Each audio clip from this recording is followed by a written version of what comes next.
আসসালামু আলাইকুম প্রিয় একাদশ শ্রেণীর বিএমটি শাখার শিক্ষার্থীবৃন্দরা, তোমরা কেমন আছো? আশা করি আল্লাহর রহমতে সকলেই ভালো আছো। আজ তোমাদের জন্য ব্যবসায় গণিত ও পরিসংখ্যান তৃতীয় অধ্যায় বিন্যাস ও সমাবেশ থেকে বিন্যাসের উপর আমি আজ এই তিনটি রিকোয়েস্ট সমাধান করব। চলো ক্লাসটি শুরু করি। এখানে দেখো কি বলছে। এখানে বলছে n এর মান নির্ণয় করো। এখান থেকে আমাদের n এর মানটা বের করতে হবে, এখান থেকে n এর মানটা বের করতে হবে, এখান থেকে n এর মানটা বের করতে হবে। চলো আমরা আগে 1 নং অঙ্কটি সমাধান করি। 1 নং ডাকটি হচ্ছে n p4 equal to 6 into n p3।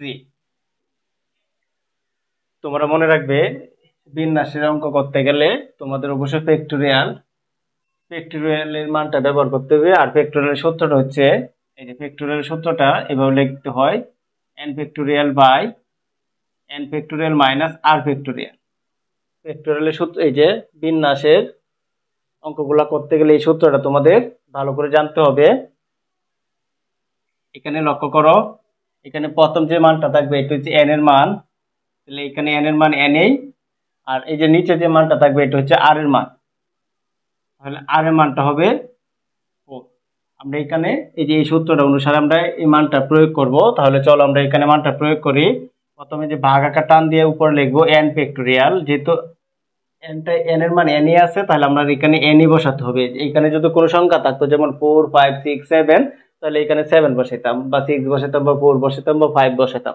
যেহেতু n ই আছে তাহলে আমার এইখানে n ই বসাতে হবে। তারপরে নিচে দেখো কিভাবে বসাতে হবে, n মাইনাস r। যেহেতু উপর আমি n বসাইছি তাহলে এখানে n বসাবো, মাইনাস r এর মানটা কত হবে, যে নিচে যে মানটা থাকবে এটা হচ্ছে r এর মান, নিচে যে মানটা থাকবে এটা হচ্ছে r এর মান, এই যে r এর মানটা হচ্ছে 4 ইকুয়াল টু এই যে 6 ইনটু, এখানে আবার এই সূত্রটা প্রয়োগ করতে হবে, যে এই সূত্রটা প্রথমে যে উপরে n আছে তাহলে আমরা লিখতে হবে n ফ্যাক্টোরিয়াল, এই চিহ্নটাকে ফ্যাক্টোরিয়াল বলা হয়। আর নিচে বসাতে হবে যে এই নিয়মটা n মাইনাস r ফ্যাক্টোরিয়াল। তাহলে n যে উপরে n আছে তাহলে n ই বসাবো, মাইনাস দিয়া নিচে যে মানটা থাকবে এটা r এর মান, এই যে r এর জায়গায় এই মানটা বসে যাবে, r এর জায়গায় জি বসবে। আশা করি এই পর্যন্ত মানটা কিভাবে বসাতে হয় তোমরা বুঝতে পারছো। এখন দেখো এই যে এখানে n ফ্যাক্টোরিয়াল আছে, এখানে n ফ্যাক্টোরিয়াল আছে, আমরা কি করব, উভয় পক্ষের সাথে n ফ্যাক্টোরিয়াল দ্বারা ভাগ করলে এটাও বাদ যাবে, এটাও বাদ যাবে। যেহেতু এটা উপরে আছে দুইটায় তাহলে ভাগ করতে হবে, আর নিচে থাকলে গুণ করতে হবে। আমরা উভয় পক্ষের সাথে এই n ফ্যাক্টোরিয়াল দ্বারা ভাগ করে দিব, তাহলে এটা কাটাকাটি যাবে। দেখো এটা কিভাবে করি। প্রথমে এটা লিখবো n ফ্যাক্টোরিয়াল, আর নিচে লিখবো n factorial n minus r factorial into, যেহেতু আমরা উভয় পক্ষের সাথে ভাগ করব n ফ্যাক্টোরিয়াল, কাটাকাটি করার জন্য যে এখানে একটা n ফ্যাক্টোরিয়াল আনবো। আমরা উভয় পক্ষের সাথে এটা বাদ দিব, এটা বাদ দিব, এটা বাদ দিব, তাহলে উভয় পক্ষের সাথে নিচে দিয়ে n ফ্যাক্টোরিয়াল আনতে হবে। 6 গুণ, সেম ভাবে এই যে n ফ্যাক্টোরিয়াল উপরে যে আছে এটা লিখবো, আর নিচে লিখবো n minus 3 factorial into n factorial. যেহেতু আমরা উভয় পক্ষকে এখানে আমরা লিখে দিব উভয় পক্ষকে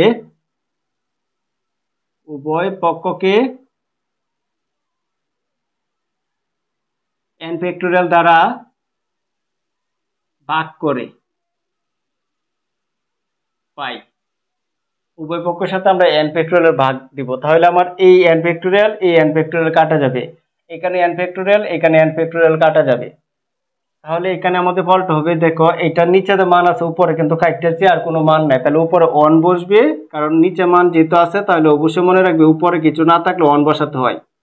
নিচে মান আছে কিন্তু উপরে নাই, তাহলে মনে রাখতে হবে উপরে কিছু না থাকলে 1 বসাতে হবে। ইকুয়াল টু এই 6টা উপরে যাবে 6, আর নিচে থাকবে n মাইনাস 3 ফ্যাক্টোরিয়াল। আশা করি তোমরা এই পর্যন্ত বুঝছো। তোমরা এখানে বিন্যাসের সূত্রটা একটু ভালো করে লক্ষ্য করো, তাহলে অঙ্ক তোমাদের জন্য এই অঙ্কগুলো খুবই সহজ লাগবে। প্রথমে লিখতে হবে n, প্রথমে হবে n, তারপরে লিখতে হবে n মাইনাস 1 এক করে কমবে, তারপরে লিখতে হবে n মাইনাস 2, তারপরে লিখতে হবে n মাইনাস 3, তারপরে লিখতে হবে n মাইনাস 4, এইভাবে আমাদের বাড়তে থাকবে। তাহলে আমাদের এখানে দেখো এখানে আছে n মাইনাস 4, এখানে আছে n মাইনাস 3। আমরা কি করব, এইটার সাথে এটা মিলাবো, এইটার সাথে এটা মিলানো যাবে না, কিন্তু এইটার সাথে এটা মিলানো যাবে। তাহলে আমরা এখান থেকে n মাইনাস 3টা কমন নিলে, এই যে এখানে দেখো n মাইনাস 3 এর পরে কি হবে, n মাইনাস 4, n মাইনাস 3 এর পরের মানটা কি হবে, n মাইনাস 4। আমরা কি করব, n মাইনাস 3টা রেখে দিব, আর ফ্যাক্টোরিয়াল দিয়ে n মাইনাস 4টা লিখে নিব। এই যে এখানে লক্ষ্য করো, এটা যে বাস এবার রাখবো n-4 ইকুয়াল টু এই যে 6 যে বাস এবার, আর এখানে এই যে n-3টা আমরা রেখে দিব। এই যে এভাবে রেখে দিলে পরে আমাদের পরের মানটা কি হবে, n-4। এই যে এখানে লিখবো n-4। তোমরা সূত্রটা একটু লক্ষ্য করো, n-3 এর পর n-4, তারপর n-5। তোমরা এখানে যে যেহেতু n-4 আছে, আমাদের এইখানে n-4টা আমরা বানিয়ে নিলাম। এখন আমরা কি করব, আর গুণন করব। এখন দেখো, এইটার সাথে এই 1 এর গুণ সম্পর্ক, এইটার সাথে এইটার গুণ সম্পর্ক। তাহলে আমরা এখন আর গুণন করে নিব। আমরা উপর দিয়ে একটু মুছে দিব। এই যে আমরা আর গুণন করব, এইটার সাথে এটা গুণ করে এটা আগে নিয়ে আসব, বা আবার লক্ষ্য করো এইটার সাথে এটা গুণ করে 1 এর সাথে এটা গুণ করলে এটাই হবে n-3 into n-4 factorial equal two, তারপর যে এটার সাথে 6 এর গুণ হবে, এটার সাথে 6 এর গুণ হলে 6 ইন্টু আমরা লিখবো n-4 factorial, 6 into n-4 factorial. তারপর এখানে লক্ষ্য করো, এই যে এটার সাথে এটা গুণ, এখানে গুণ আছে, এটা যদি পক্ষান্ত করে দেই তাহলে ভাগ হয়ে যাবে, বা n-3 ইকুয়াল টু 6 ইন্টু এই যে n-4 ফ্যাক্টোরিয়াল। আর এটা যেহেতু এই যে এটার সাথে এটা গুণ আছে, এটা পক্ষান্ত করে দিলে কি হয়ে যাবে, ভাগ হয়ে যাবে, n-4 ফ্যাক্টোরিয়াল। তাহলে এইটা আর এটা মিলে গেছে কাটা। তাহলে আমাদের থাকতেছে n-3 ইকুয়াল টু এখানে 6।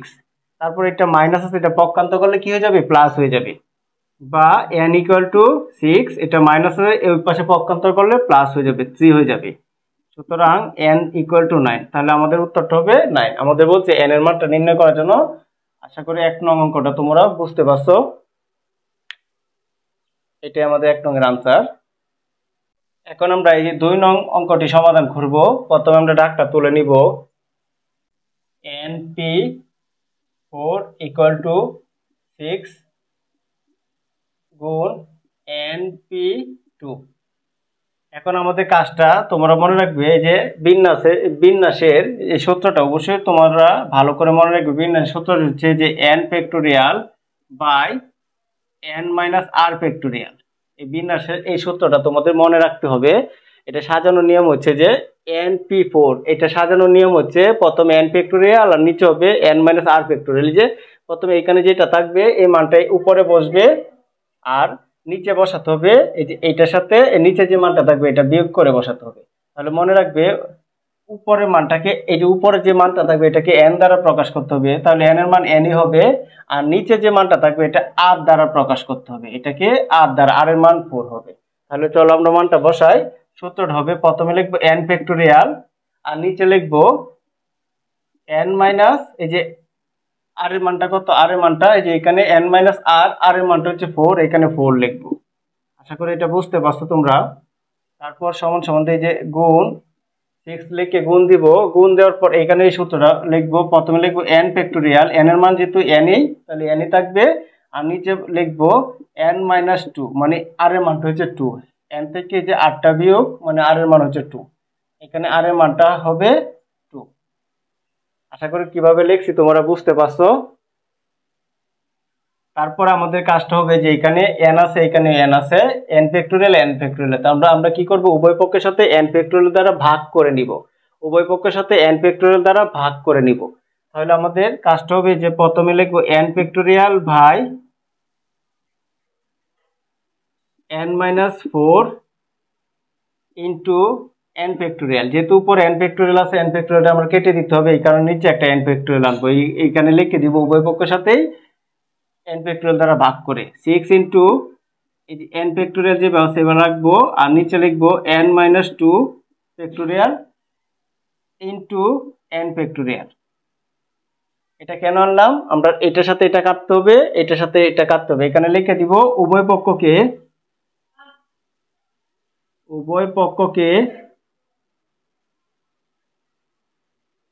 n ফ্যাক্টোরিয়াল দ্বারা ভাগ করে পাই। এই যে আমরা এটা লিখে দিব। তোমরা মনে রাখবে, আমরা উপরেরটা যেহেতু বাদ দিব তাহলে নিচে আনতে হবে, উপরেরটা বাদ দিলে নিচে আনতে হবে, আর নিচেরটা বাদ দিলে উপরে আনতে হবে। নিচে আনলে ভাগ হয়, আর উপরে আনলে উপরে নিলে গুণ হয়। তাহলে এই যে এইটা আর এটা কাটা, তারপর এইটা আর এটা কাটা, তাহলে আমাদের এখানে থাকতেছে, লক্ষ্য করো এই যে নিচে মান থাকতেছে n-4 ফ্যাক্টোরিয়াল, আর উপরে কিছু না থাকলে 1 লিখতে হয়, উপরে কিছু না থাকলে 1 লিখতে হয়, সমান সমান, আর এই 6টা উপরে যাবে গা, এই 6 উপরে যাবে গা, আর নিচে থাকবে n-2 ফ্যাক্টোরিয়াল। আমাদের পরে কাজটা হবে, এখানে লক্ষ্য করো এটার সাথে এটার গুণ হবে, এটার সাথে এটার গুণ হবে, এটাকে বলা আর গুণন, এই সমান সমানের এই যে ক্রস গুণন হবে, এই যে এইভাবে এটার সাথে এটার গুণ হবে, এটার সাথে এটার গুণ হবে, তাহলে আমার এটার সাথে এটার গুণ, এটার সাথে এটার গুণ, আমরা আগে এটাকে এটার সাথে এটা গুণ করে এই পাশে নিয়ে আসবো, n-2 ফ্যাক্টোরিয়াল ইকুয়াল টু এটার সাথে 6 এর গুণ করলে হবে 6 ইন্টু n-4 ফ্যাক্টোরিয়াল। আশা করি তোমরা এই পর্যন্ত বুঝছো। এখন আমরা কি করব, উপরের লাইনটা মুছে তারপরে কাজটা করব। এখন আমাদের কাজটা হবে, এখানে লক্ষ্য করো এখানে আছে n-2 ফ্যাক্টোরিয়াল আর এখানে আছে n-4 ফ্যাক্টোরিয়াল, তাহলে আমাদের কাজটা কি করতে হবে, যে এইটার সাথে এটা মিলাতে হবে, এইটার সাথে এটা মিলানো যাবে না, এইটাকে এইটার মতো করে বানাতে হবে। তাহলে এই সূত্রটা তোমাদের মনে রাখতে হবে। সূত্রটা হচ্ছে প্রথমে n ইন্টু n-1, তারপরে n-2, n-1 এর পরে কি লিখতে পারবো n-2, তারপরে লিখতে পারবো n-3, তারপরে লিখতে পারবো n-4, আমরা এইভাবে সূত্রটা লিখতে পারবো।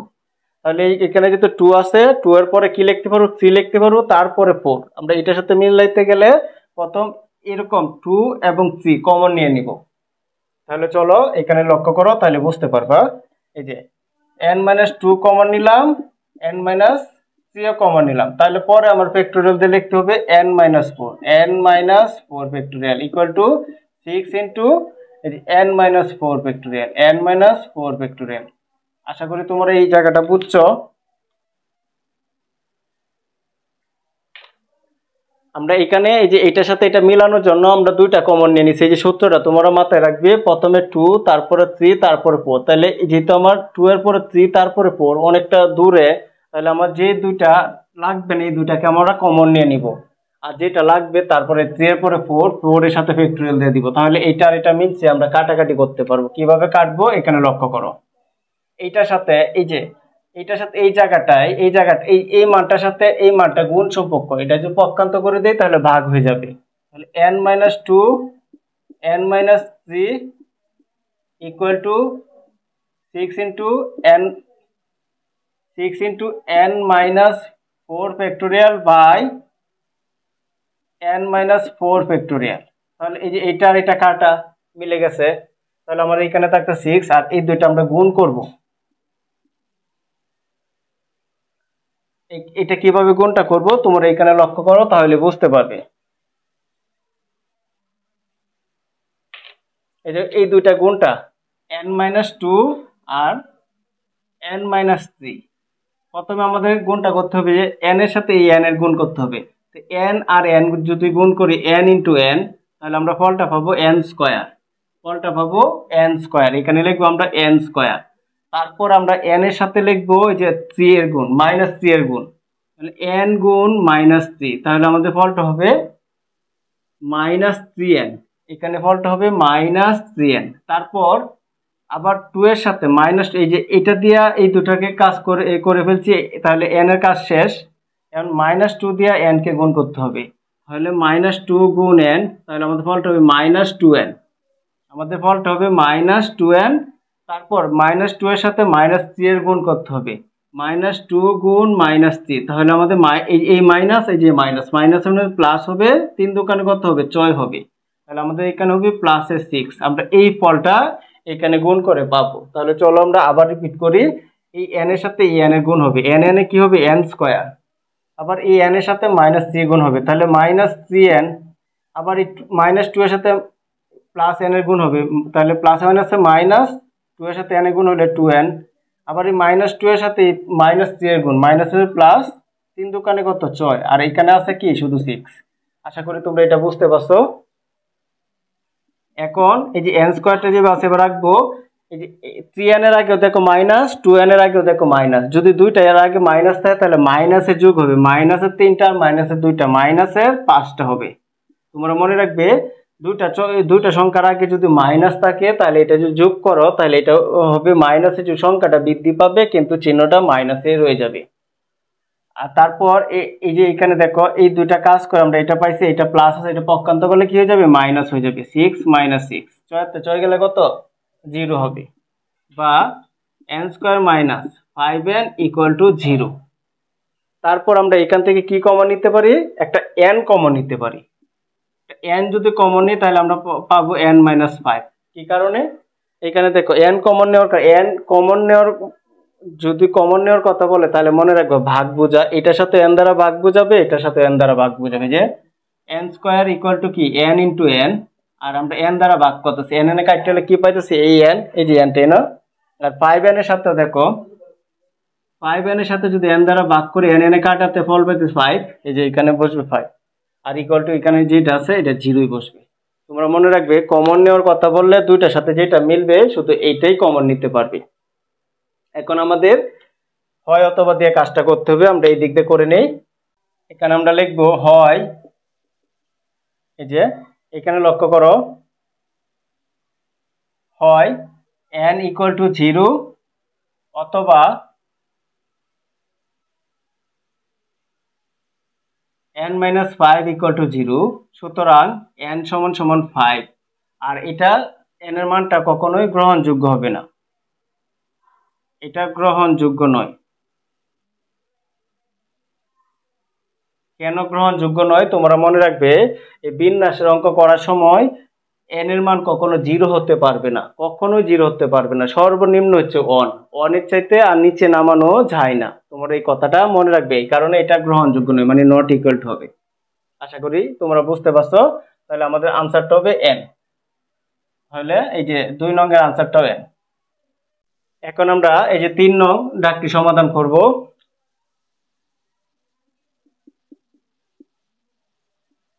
n factorial equal two 24।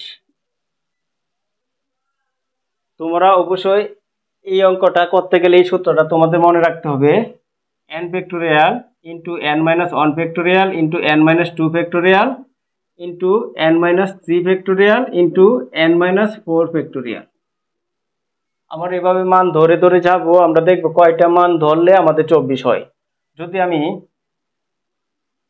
আমি এখানে ধরো n এর মান ধরলাম আমি 4, n এর মান যদি 4 ধরি তাহলে পরের মানটা কি হবে 1 কমবে, 4 তে 1 যদি বিয়োগ হয়, যে n এর মান যেহেতু 4 ধরছে এখানে 4 তে 1 চলে গেলে কত 3 হবে, ইন্টু যেহেতু n এর মান 4 ধরছে এখানে আমি ধরবো 4 তে 2 চলে গেলে কত হবে 2 হবে, ইন্টু এখানে আমার n এর মান ধরতে হবে কত, এই যে n এর মান যেহেতু 4 ধরছে এখানে আমরা 4 ধরবো, 4 থেকে 3 চলে গেলে 1 হবে। তাহলে এখানে আমরা দেখবো এই মানগুলোতে যদি 24 হয়ে যায় তাহলে আমরা এটা থেকে আমরা এখানে কয়টা মান পেয়েছি 4টা, তাহলে 4 ফ্যাক্টোরিয়াল ধরে নিব। আর যদি 24 না হয় তাহলে আমরা আরো বাড়াতে হবে, যেমন 4 না ধরে 5 6 এরকম ধরে ধরে আমাদের বাড়াতে হবে, যেমন 3 4 12 12 দোকান 24, 24 একে 24। তাহলে আমরা কয়টা মান ধরে 24 পাইছি, 4টা মান ধরে। যদি আমরা 5টা মান ধরে 24 পাইতাম তাহলে এখানে আমরা 5 লিখবো, যেহেতু আমরা 4টা মান ধরে 24 পাইছি তাহলে আমরা এখানে লিখবো। এখানে লক্ষ্য করো আমরা কিভাবে লিখবো, এই যে এটাকে লিখবো হচ্ছে n factorial equal two 4 factorial. 4 factorial কি কারণে, এইভাবে লিখলে তোমরা একটু ভালো করে লক্ষ্য করো, তুমি যে এই যে এইভাবে 4 ফ্যাক্টোরিয়াল লেখো তাহলে মনে রাখতে হবে তোমাদের প্রথমে এখানে যে মানটা আছে এটা লিখতে হবে ইনটু দিয়া, তারপরে এর আগের মানটা লিখতে হবে, তারপরে এর আগের মানটা লিখতে হবে, তারপরে এর আগের মানটা। একের কমে কিন্তু লেখা যায় না, এটা তোমরা সবসময় মনে রাখবে। বিন্যাসের বা এই সমাবেশের অঙ্ক করলে একের পরের মানটা কিন্তু আর লেখা যায় না, একের পূর্বের মানটা আর লেখা যায় না। যেমন 4 এর আগে মানটা কত 3, 3 এর আগে কত 2, 2 এর আগে কত 1, 1 এর আগে কিন্তু 0। এখানে কখনো 0 লেখা যাবে না বা ঋণাত্মক কোনো মানে মাইনাসের কোনো মান লেখা যাবে না। তাহলে এখানে দেখো আমরা এই কারণে এই 4টা মানের এইভাবে ধরছি। এইভাবে ধরার অর্থ হচ্ছে তুমি মনে রাখবা এই 4 থেকে শুরু হবে 1 পর্যন্ত। যদি তুমি এভাবে 10 ধরতা, তাহলে এটার অর্থ হচ্ছে প্রথমে 10 into 9 into 8 into 7 into 6 into 5 into 4 into 3 into 2 into 1, এইভাবে ধরতে হয়। এখানে 10 থাকলে মনে রাখবা 10 থেকে শুরু হবে এভাবে 1 পর্যন্ত, এখানে 4 আছে মানে 4 থেকে শুরু হবে 1 পর্যন্ত। এটাতে যেহেতু আমরা 24 পাইছি, তার মানে এই 24-এর পরবর্তীতে আমরা এইটা লিখতে পারবো, এই যে এইটা লিখতে পারবো, এই 24-এর বদলে আমরা এটা লিখবো। পরে দেখো এখানেও ফ্যাক্টোরিয়াল আছে, এখানেও ফ্যাক্টোরিয়াল আছে, ফ্যাক্টোরিয়াল ফ্যাক্টোরিয়াল কাটা যাবে, সুতরাং n এর মানটা কত হবে? 4 হবে। আশা করি তোমরা এই অঙ্কটি বুঝতে পারছো। এই যে এই 3 নংয়ের আনসারটা হচ্ছে 4। প্রিয় শিক্ষার্থীবৃন্দরা, আমার ক্লাসটি যদি তোমাদের ভালো লেগে থাকে তাহলে অবশ্যই আমার চ্যানেলটি সাবস্ক্রাইব করবে এবং লাইক শেয়ার কমেন্ট অবশ্যই করে নিবে। আসসালামু আলাইকুম।